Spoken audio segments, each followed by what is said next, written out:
প্রিয় দর্শক, সরকার আরও 5টা সিটি কর্পোরেশনে প্রশাসক নিয়োগ করেছে। আগে 6টা ছিল, নতুন করে আরও 5টা সিটি কর্পোরেশনে প্রশাসক নিয়োগ করেছে। এবং বলা বাহুল্য, আগের 6টার মতো এই 5টাতেও সম্পূর্ণভাবে বিএনপি দলীয় নেতাদের নিয়োগ করা হয়েছে।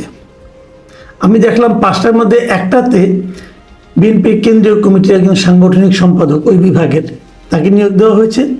আর বাকি 4টাতে ওই এলাকার মহানগরী অথবা জেলা এরকম বিএনপির সাধারণ সম্পাদক বা সদস্য সচিব এদেরকে নিয়োগ দেওয়া হয়েছে।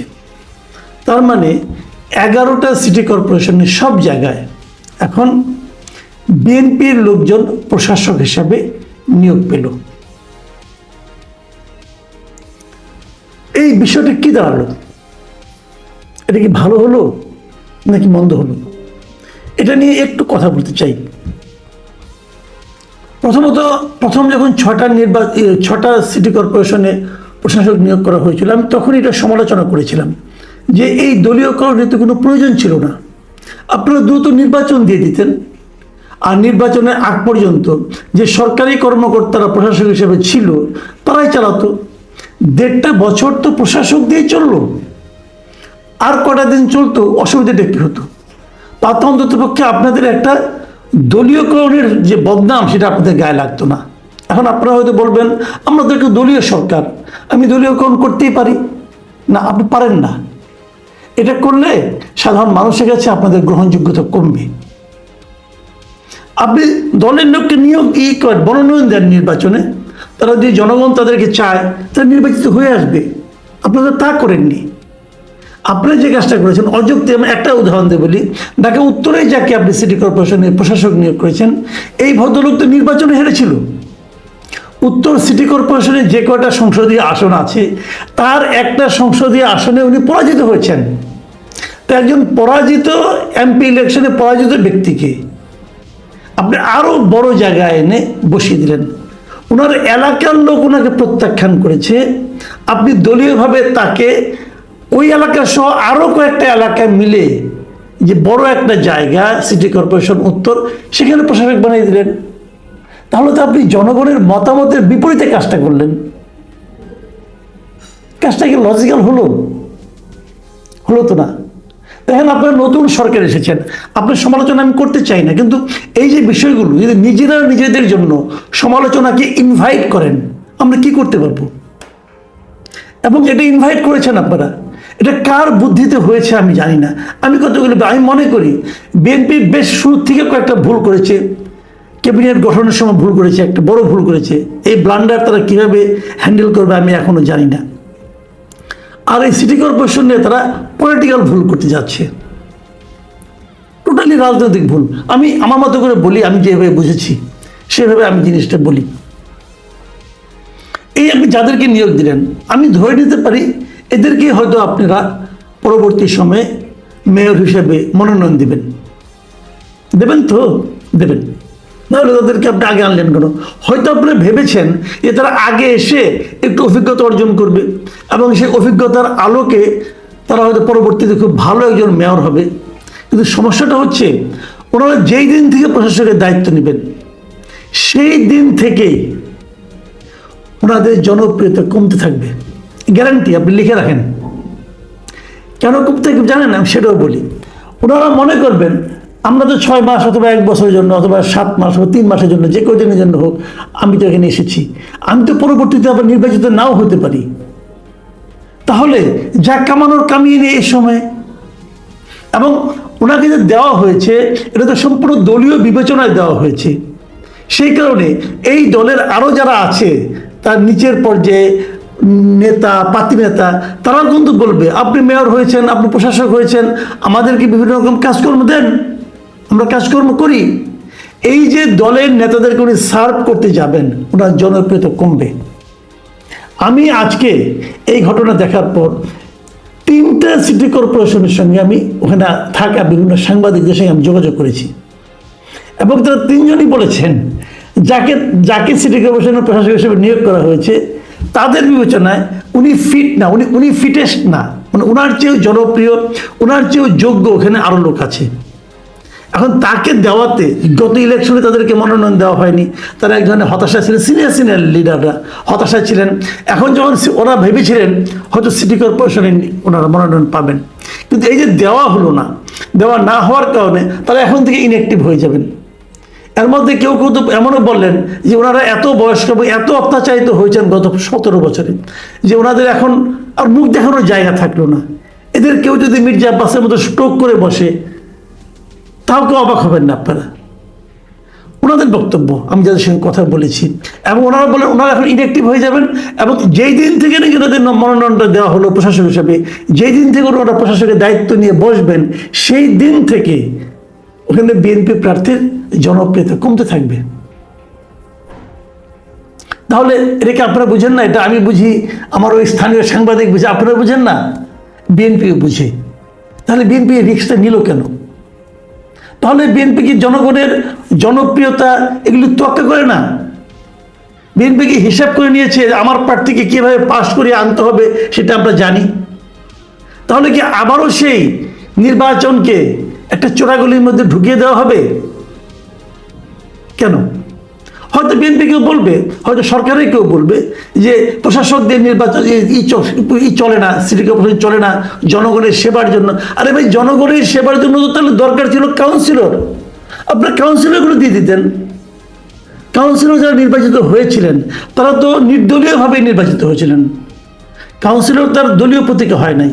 যদি নির্দলীয়ভাবে কাউন্সিলর নির্বাচিত হয়ে থাকে তাদের সবাইকে ওই আপনার নতুন প্রশাসক দেওয়ার দরকার নাই। যারা ইলেক্টেড হয়েছিলেন তাদেরকে আবার নতুন করে আনতেন, বলতেন ঠিক আছে ওই আগের আদেশটা প্রত্যাহার করে নিলাম, এই কাউন্সিলররা আবার নতুন করে কাজ করবে, জনগণের সেবার যে কাজগুলো আছে। দেখেন সিটি কর্পোরেশনের কাউন্সিলর তো অনেক কাজ, কিন্তু মানুষের কাউন্সিলর না থাকার কারণে, সরকারি কর্মকর্তা থাকার কারণে, সরকারি কর্মকর্তারা যে ওখানে দায়িত্ব পালন করছে তো অনেক অসুবিধা হচ্ছে। তারা মানুষকে চেনে না। একটা জন্ম সনদ অথবা একটা আপনার সার্টিফিকেট, ক্যারেক্টার সার্টিফিকেট, এরকম প্রায় মানে 20-21টা কাজ কিন্তু কাউন্সিলরদের হাতে থাকে, জনগণের কাজগুলি, জনকল্যাণ সম্পর্কিত কাজ।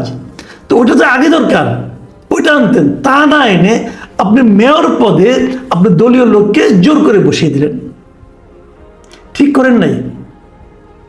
আমি আরেকটা কথা বলি, আপনি যে কোনো লোককে এই সমস্ত সিটি, যে কোনো সিটি কর্পোরেশনে র্যান্ডমলি আপনাদের যদি কোনো নিরপেক্ষ কোনো আপনার মানে এরকম খবর নেওয়ার কোনো স্কোপ থাকে অথবা গোয়েন্দা সংস্থা আছে, যোগাযোগ করে দেখেন, যে কোনো জায়গায় যোগাযোগ করে দেখেন যে এই সিদ্ধান্তটা, সরকারের এই সিদ্ধান্তটা, দলীয় লোককে প্রশাসক নিয়োগ করার যে সিদ্ধান্তটা, এটাকে মানুষ ভালোভাবে নিচ্ছে কি নেয়নি দেখেন।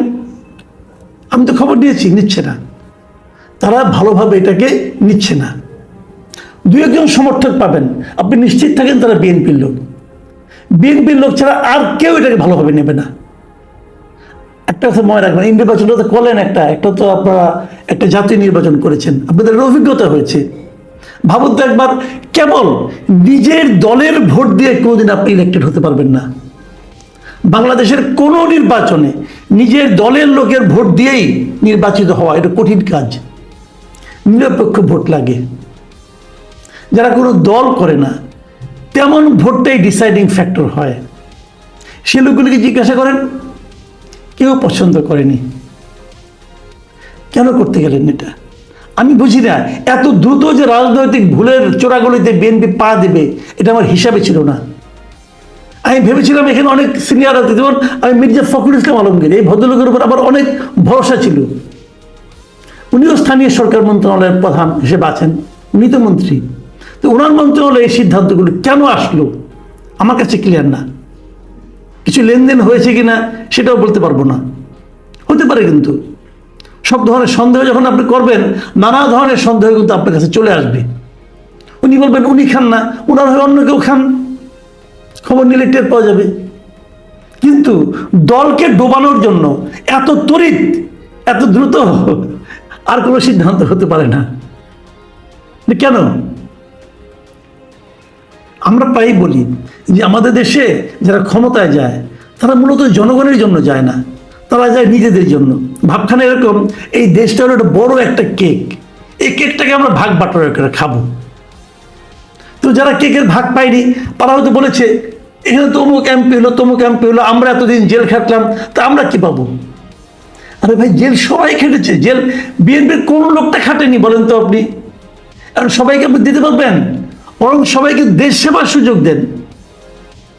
তা না, কেকের ভাগ দিচ্ছে সবাইকে, যে ঠিক আছে তুমি এই কেকটা নাও, এই কেকটা নিয়ে তুমি খাও, আরাম করে খাও, তোমার চেলা চামুন্ডাকে কিছু কিছু দাও, তাহলে হয়ে যাবে। কিন্তু এটা কোনো ভালো কাজ হয়নি।